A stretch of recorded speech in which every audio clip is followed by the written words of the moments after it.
কান্দারি হইও কান্দারি হইও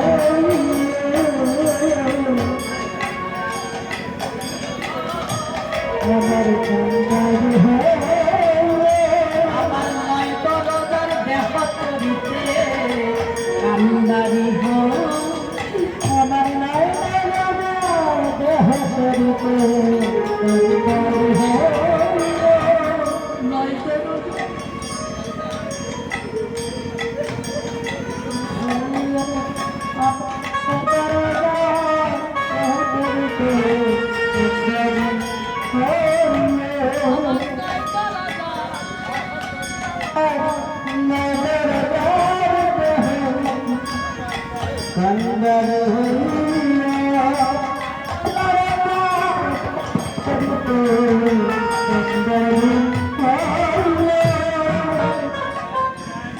উভয়ে পরিচিত হলে নিমাই সচিব নিমাই আমার গোসাইজিকে বিদায় দিল।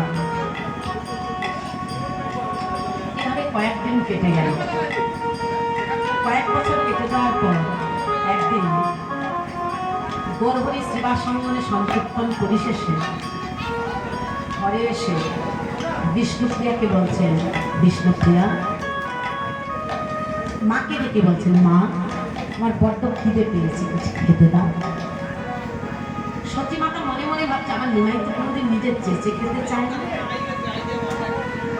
বিষ্ণুপ্রিয়াকে ডেকে বলছেন, বৌমা আমার নিমাই কোনোদিন নিজের চেঁচে খেতে চায় না, আজকে নিজে চেঁচে খেতে চাইছে, ওকে ভালো করে রান্না করে খেতে দাও।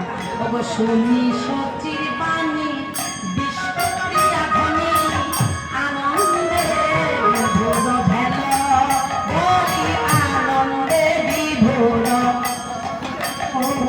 বলি নানা দ্রব্য লইয়া আনন্দিত মনে রন্ধনশালাতে গেল নানা দ্রব্য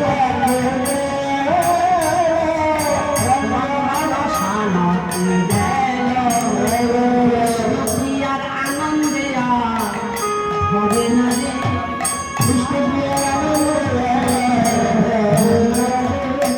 বহুদিন পরে প্রভুর সেবা পেলাম বলে আনন্দে হবে না রে, বলি প্রভুর সেবা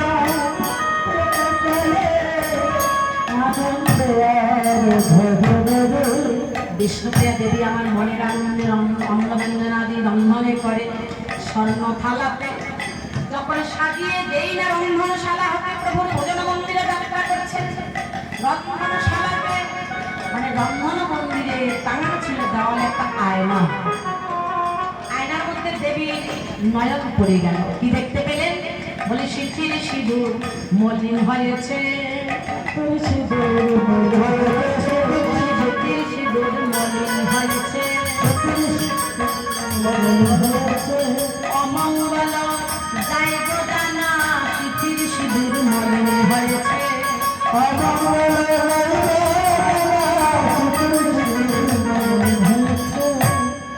মায়েদের সিঁথিতে সিঁদুর না থাকা বা ললাটে সিঁদুর না থাকা এটা স্বামীর অমঙ্গলের চিহ্ন।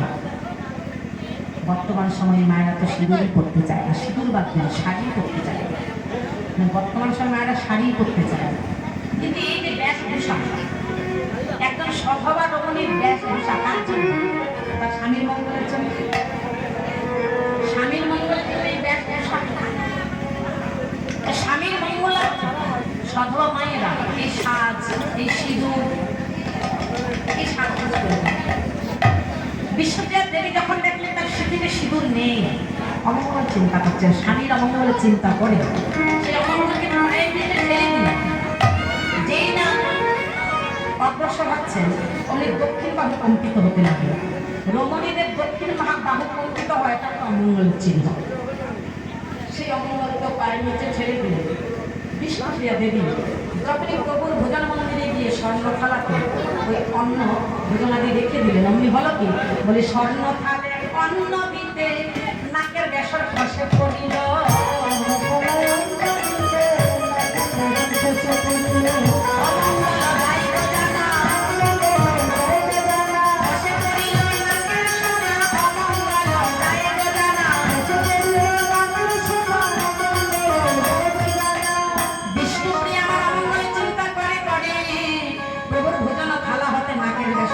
তুলে নিয়ে আর প্রভুকে বলছেন, প্রভু আমি শুনেছি প্রভু নাকি আমাকে ছেড়ে চলে যাবে। প্রভু গৌরহরি যদি চলে যায় বিষ্ণুপ্রিয়ার কি গতি হবে বলো। গৌরহরি তুমি ছাড়া আমার কেউ বা আছে? গৌরহরি গৌরহরি বলছেন, বিষ্ণুপ্রিয়া কে বলেছে আমি তোমাকে ছেড়ে চলে যাব? না বিষ্ণুপ্রিয়া, গৌরহরি বিষ্ণুপ্রিয়া ছাড়া হতে পারে না, বিষ্ণুপ্রিয়া দূর ছাড়া হতে পারে না। তবে শোনো দেবী, তুমি মাতা আমি পিতা, আমরা এই জগতে এসেছি এই জগৎ কল্যাণের জন্য। বিষ্ণুপ্রিয়া তুমি কাঁদো, তুমি কেঁদে কেঁদে জগৎকে দেখিয়ে দাও, বলি তুমি না কাঁদিলে জগৎ কাঁদিবে না। ওগো বিষ্ণুপ্রিয়া তুমি কৃষ্ণ কৃষ্ণ বলে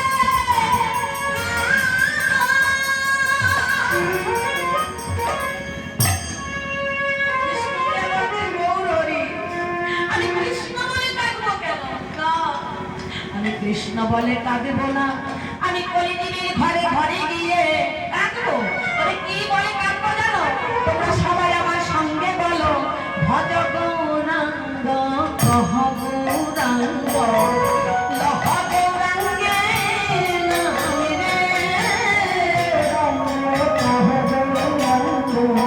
নামে রে। যে জনা গৌরাঙ্গ ভজে সে পায় আমার প্রাণে রে। যে জনা গৌরাঙ্গ ভজে সে হয় আমার প্রাণে।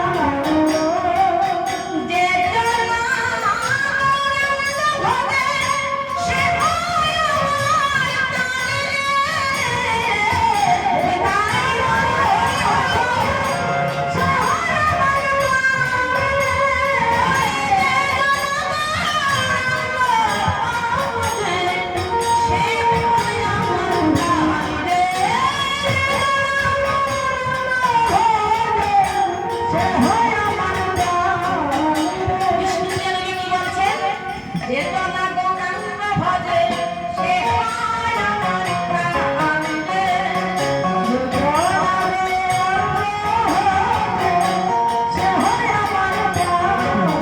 তাই একজন ভক্তের সঙ্গে এই জড়জাগতিক কোনো কিন্তু সম্পর্ক নাই। আচ্ছা, একজন ভক্তের সঙ্গে একজন ভক্তের জড়জাগতিক কোনো সম্পর্ক আছে? রক্তের সম্পর্ক আছে? এই যে বাবার সঙ্গে কোনো সম্পর্ক আছে? আপনাদের সঙ্গে আমাদের কোনো সম্পর্ক আছে? পারিবারিক কোনো সম্পর্ক আছে? রক্তের কোনো সম্পর্ক আছে? কিন্তু তারপরে যিনি হরিভজন করেন, যিনি গৌর ভজন করেন, এইরকম গৌর ভজন যে করে, গৌরহরির নাম যে করে, কৃষ্ণ নাম যে করে, সে তার প্রাণ। এমনকি ভক্তের সঙ্গে ভক্তের এমন একটা আন্তরিকতা যেটা এই জগতের কৃষ্ণ বহির্মুখী যদি কোনো মাতা পিতা হয়, এমনকি সেই মাতা পিতার সঙ্গে সেই আন্তরিকতা হয়।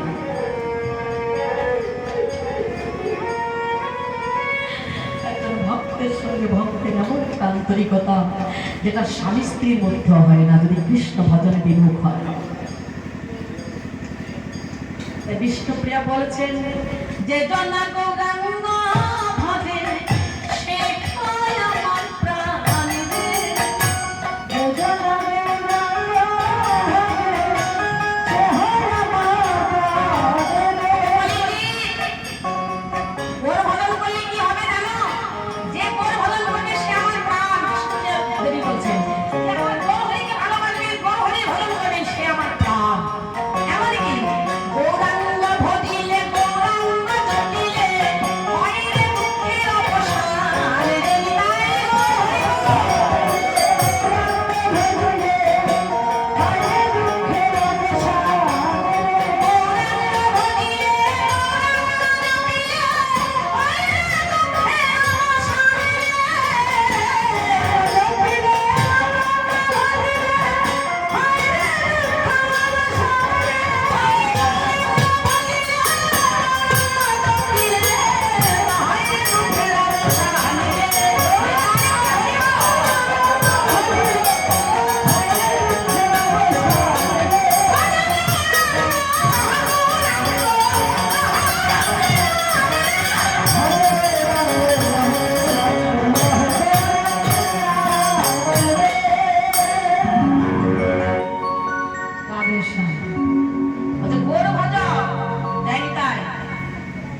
এখানে কি শিক্ষা দিলেন বিষ্ণুপ্রিয়া দেবী? আমরা যতই টাকা পয়সা মান সম্মান উচ্চপদ গাড়ি বাড়ি বিদ্যা বুদ্ধি পাণ্ডিত্য গুণ যা কিছু অর্জন করি না কেন, এই জগতের কোনো কিছু আমাদের প্রকৃত সুখ বা আনন্দ দিতে পারে না। এই জগতের কোনো কিছু আমাদের প্রকৃত সুখ আনন্দ দিতে পারে না, ওটা কয়েকদিনের জন্য। টাকা পয়সা গাড়ি বাড়ি মান সম্মান উচ্চপদ বিদ্যা বুদ্ধি এমনকি বিদ্যা বুদ্ধি পদ্ধতি, এই জগতের কোনো কিছু আমাদের প্রকৃত সুখ আনন্দ দিতে পারে না। হরিভজন করুন, এই জগতের কোনো দুঃখ থাকবে না, কারো প্রতি এবং কোনো দুঃখ থাকবে না। এমনকি বড় ভজন যিনি করেন পুত্র সুখ তার কাছে কিছু না। যেমন এই বাড়ির যে পুত্র পরলোক গমন করেছেন, এই মায়ের কত দুঃখ, দুঃখ কিন্তু এই দেখুন এই মায়ের তো আরেকটি পুত্র আছে, আছে কি আরেকটি আছে, আরেকটি আছে পুত্র আছে, একটি কন্যাও আছে, তারপরে এত দুঃখ আত্মীয় স্বজন পাড়া প্রতিবেশী সবার।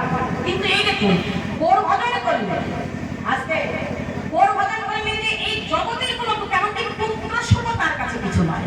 প্রমাণ দেখুন, শ্রীবাসের একটি মাত্র ছেলে, শ্রীবাসের একটি মাত্র পুত্র ইহলোক ছেড়ে পরলোক গমন করছেন। মা মানে শ্রীবাসের স্ত্রী মালিনী দেবী তার মৃত পুত্রকে কোলে করে কাঁদছেন, গৌরবনী কীর্তন করছেন। আর শ্রীবাস কান্নার শব্দ শুনতে পেয়ে পরে গিয়ে মালিনীকে নিজের স্ত্রীকে বলছেন, মালিনী ছেলে মরে গেছে বলে কাঁদছো, ওটা তো মায়ার কান্না। ও মালিনী, তোমার এই মায়ার কান্না যদি গৌরহরির কানে যায় আর গৌরহরির কীর্তন আনন্দে যদি ব্যাঘাত হয়, এই প্রাণ আমি লাগবো না। আমি গৌর প্রাণ গৌর বলে গঙ্গার জলে প্রাণ বিসর্জন দেব। হয়ে গেছে একটাই,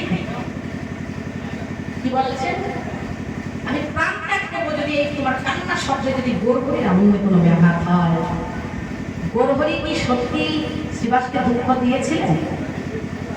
ভগবান কি চায় তার ভক্তকে দুঃখ দিতে? ভগবান কি চায় তার ভক্তকে দুঃখ দিতে? এটা কি করলেন? গৌরহরি নিজে গিয়ে বলছেন মালিনীকে, মা তুমি কেঁদো না, তোমার একটি ছেলে পড়ে গেছে, তাতে কি হয়েছে? মা গো তুমি কেঁদো না মা, আজ থেকে বিদায় গৌর দুই ভাই তোমার দুই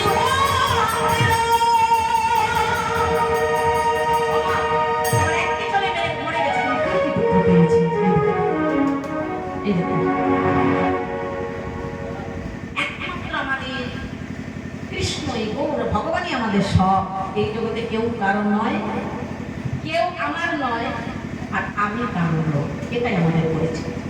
ওই পরিচয়টা জানি না বলেই, মেনে নিতে পারি না বলেই দুঃখ তাদের সাথে, যে আমি কারো পিতা কারো বন্ধু কারো স্বামী কারো পুত্র, এটা আমরা মেনে নেই বলে আমাদের দুঃখ।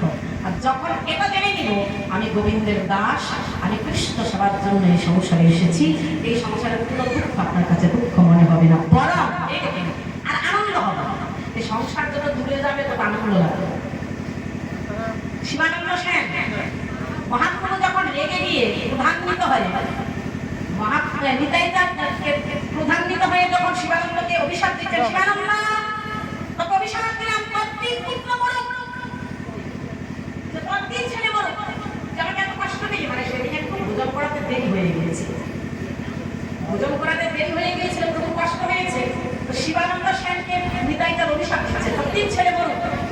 শিবানন্দ বলছে, প্রভু আমার তিন ছেলে যদি মরে এতে আমার বেশি আনন্দ হবে, আমি মনের আনন্দে তোমার সেবা করব।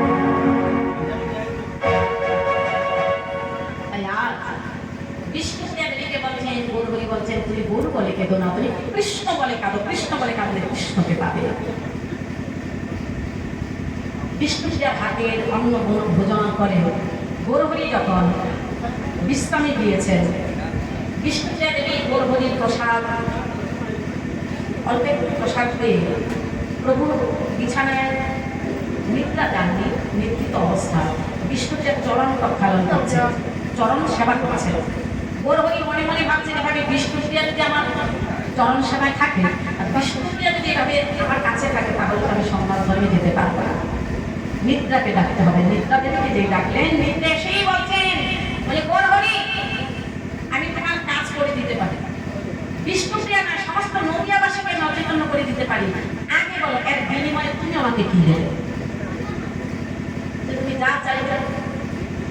নিদ্রা দেবী বলছে প্রভু তাহলে শোনো, তাহলে শোনো, তুমি যখন সন্ন্যাস ধর্ম গ্রহণ করবে তখন মাটির দাবিতে এই জগতে কেউ থাকবে না, সবাইকে তুমি উদ্ধার করে নিয়ে যাবে।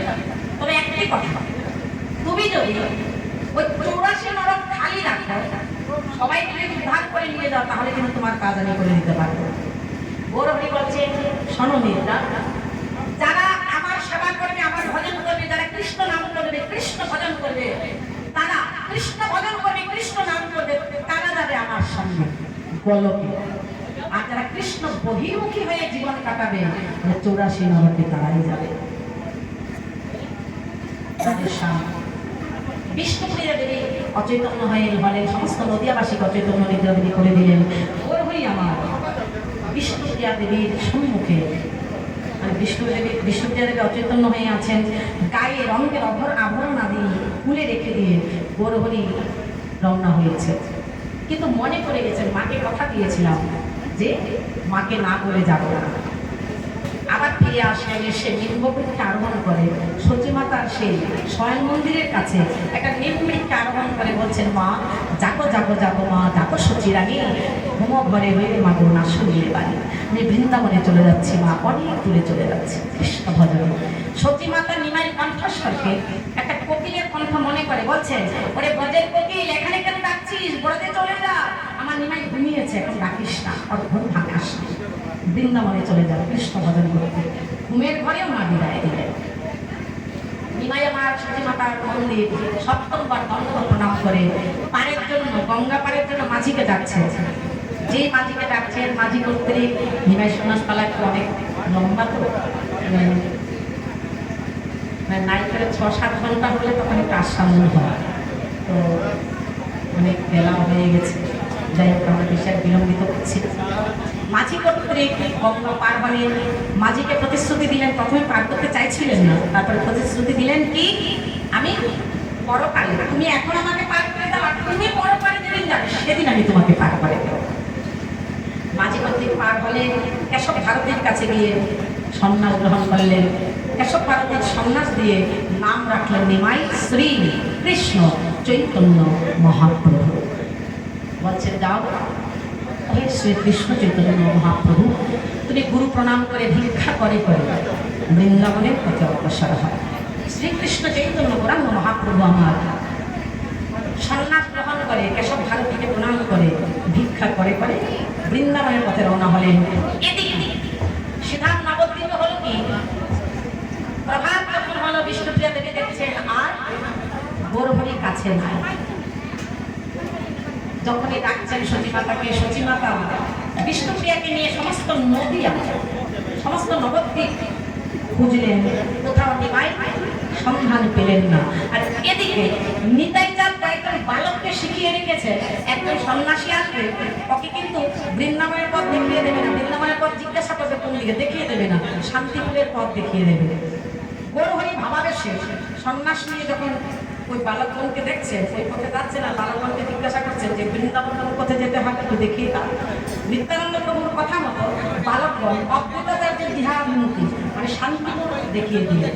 আর গৌরহরি গঙ্গার ঘাট পার হচ্ছে যমুনা মনে করে, মনে করছে আমি বৃন্দাবনে এসে গেছি, যমুনা মনে করে যেই পার হচ্ছে, অদ্বৈত প্রভু নিতাই চাঁদকে নিয়ে গৌরহরিকে ধরে নিয়ে গেলেন অদ্বৈতাচার্যের গৃহে।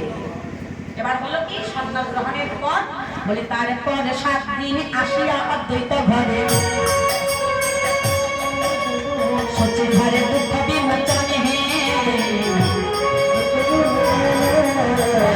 হারা মানিক বলে পাইল,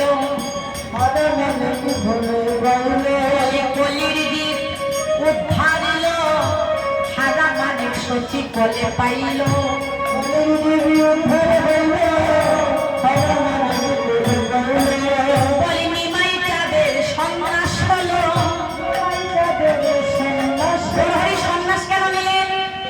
গৃহস্থ জীবনে কি উনি কলিযুগকে উদ্ধার করতে পারতেন না? উনি স্বয়ং ভগবান, ভগবানের আবার সন্ন্যাস নিতে হয়, বলে সন্ন্যাস এই কারণে নিলেন যে গৃহস্থ জীবনে যদি কলিযুগকে উদ্ধার করতে চান, গৃহস্থ ভেবে সবাই তাকে সম্মান করবে না, প্রণাম দণ্ডবত করবে না, আর যারা দণ্ডবত প্রণাম করবে না, ওর গৌরহরিকে যারা মানবে না তারা নরকে যাবে। তাহলে গৌরহরিকে প্রতিজ্ঞা করে এসে সবাইকে উদ্ধার করবেন, সেই সংকল্প ওনার অপূর্ণ থেকে যাবে। তাই উনি মনে ভাবেন আমি যদি সন্ন্যাস ধর্ম গ্রহণ করি, সন্ন্যাসের কোনো সন্ন্যাসীর জাতি নাই, অন্তত পড়ুয়া পাষণ্ড যারা তারা সন্ন্যাসী জ্ঞানে আমাকে প্রণাম করবে। বোর জ্ঞানে না, সন্ন্যাসী বলে আমার দেশটাকে অন্তত প্রণাম করবে, যখনই আমাকে প্রণাম করবে তারা উদ্ধার হবে। তাই নিমাই যাদের সন্ন্যাস হলো, নিমাই যাদের সন্ন্যাস হলো, সবাই প্রেমানন্দে হই বলো। নিমাই যাদের সন্ন্যাস হলো, প্রেমানন্দে হই বলো। নিমাই যাদের সন্ন্যাস লীলা এখানে রইল, এখানে রইল, এখানে রইল। হরি প্রেমানন্দে হরি বল, হরি প্রেমানন্দে হরি বল, হরি বল, হরি বল, হরি বল, হরি বল।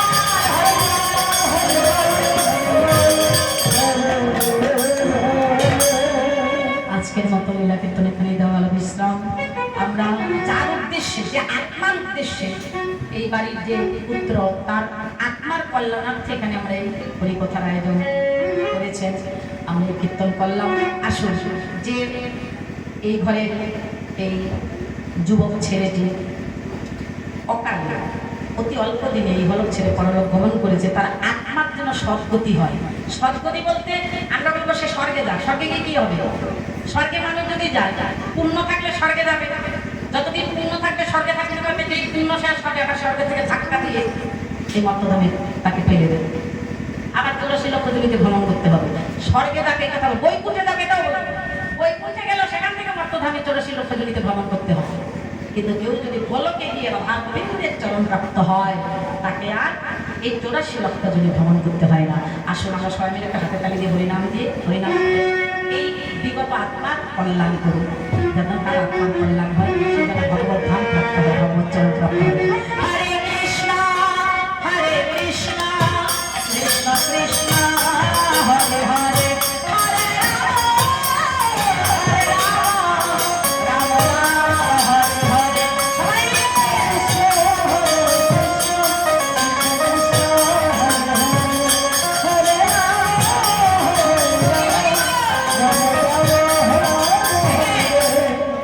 বিগত আত্মার কল্যাণ হবে না হরিনামের দ্বারা, হরিনাম যে করে তারই কল্যাণ হবে। হরে কৃষ্ণ কৃষ্ণ কৃষ্ণ হরে হরে, হরে রাম রাম রাম হরে হরে। হরে কৃষ্ণ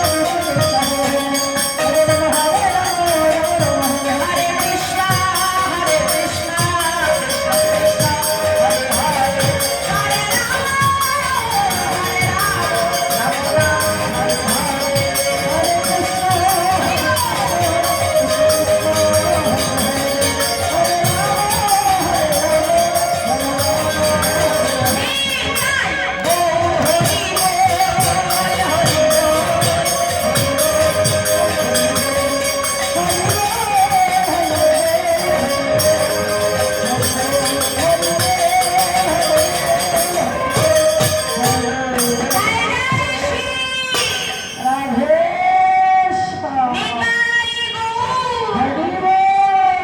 जय जय श्री राधे श्याम। आज की आनंद की जय जय।